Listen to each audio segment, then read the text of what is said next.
the worst job in AirAsia is to check in staff. And so I do that once every 3 months because I'm really bad.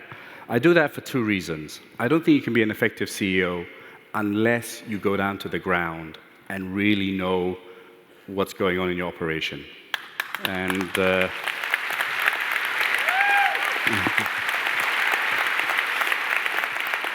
I think too many CEOs sit in their rooms with their doors closed and think they're more important than they actually are. And unless you go down and know what's happening, you really won't know what the hell's going on. And plus, I wanted to find talent. I looked very unconventionally at looking at talent, and I'll talk to you about those 2 things. So first, from the operational standpoint, when I was carrying bags, we used to have the 737, and we just threw the bags in, right? Well, actually, not threw the bags in. We lovingly put the bags in, kiss the bag, put it in nice bag. And when we got the Airbus, it's slightly a few inches taller, and we couldn't lovingly put the bags in anymore. So my boy said to me, "Can we buy belt loaders?" And I said, no, we can't afford it. You can't buy belt loaders. So the next time I was carrying bags, they put me on the Indonesian flights. Now, people who fly with us generally bring their house with them. People who fly to Indonesia bring their neighbor's house as well. So it's a lot of bags. And I almost destroyed my back in the process. And I said, "I'm wrong, you're right, we go buy belt loaders tomorrow." Now, if I didn't do that, if I didn't go and carry the bags myself, 1, I would have destroyed many people's backs, and 2, probably I would have started a union. So I think it's really important that we go down and know our staff. And secondly, I wanted to find talent. And I found so many bright kids in my company who just didn't have money for further education.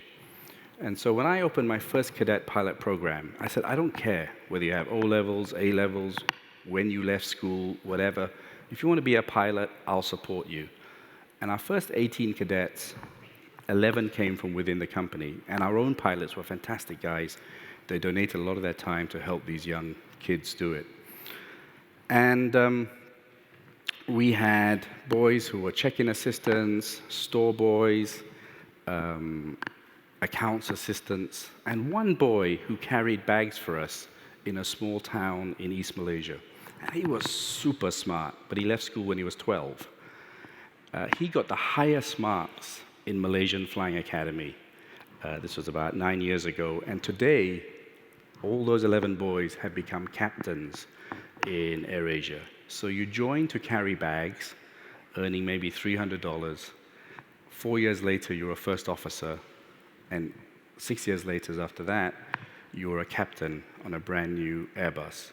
And that's how we motivated our staff.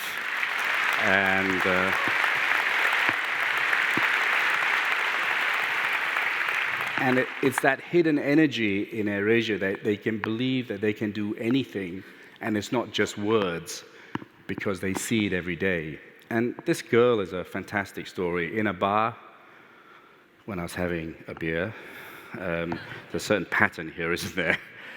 This girl was a cabin crew, and she said to me, "Hey, I really want to be a pilot." And at that stage, we had no female pilots. So I went to my chief pilot and said, "Why are there no female pilots?" And he came up with the most ridiculous answer, which can never be repeated.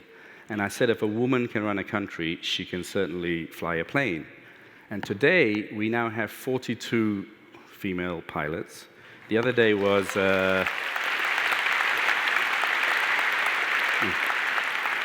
The other day was history. Captain was female, co-pilot was female, all the cabin crew were female, and all the passengers were male. No, that last bit's not true. But it was very proud. And so this girl came to me and said, "I want to be a pilot." We got her in. She became a first officer. Then she calls me up and says, "Hey, everyone says I'm really beautiful. Can I take part in Miss Thailand?" I said, "Interesting concept. Okay. If you win, I get to use your photograph for the rest of your life for free." She won Miss Thailand. She took part in Miss Universe and came 5th in Miss Universe.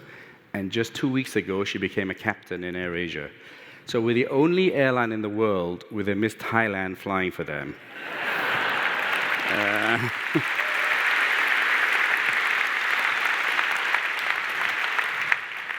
beat that, Singapore Airlines. Uh, but the moral of the lesson is not, one, is having talent. Two, is really that if we didn't have such a flat structure, she never would have even called me up. And the fact that all my staff have my mobile phone number, my WhatsApp, everything, we are so approachable. I'm on Twitter. I have, 1 million people on Twitter. It gets me in a lot of problems sometimes. But I still rather be transparent. And I think the second thing, a successful organization is a transparent organization. Many times, Malaysian Airlines have asked my pilots to join their union, etc. And they said, we don't need to, because we know what's going on in the company. And if we have a problem, we just ask Tony. So if you have invisible walls, and I remember my office had lots of doors. And initially, everyone said they had an open door, but the door was always closed. So one day I just came in and I broke all the doors, and we made our office open plan. Because doors cause friction. He's got a bigger office. His office looks at the cabin crew, at the sun, whatever. So we just got rid of offices. And there's so many invisible impediments to a successful organization, but transparency is one.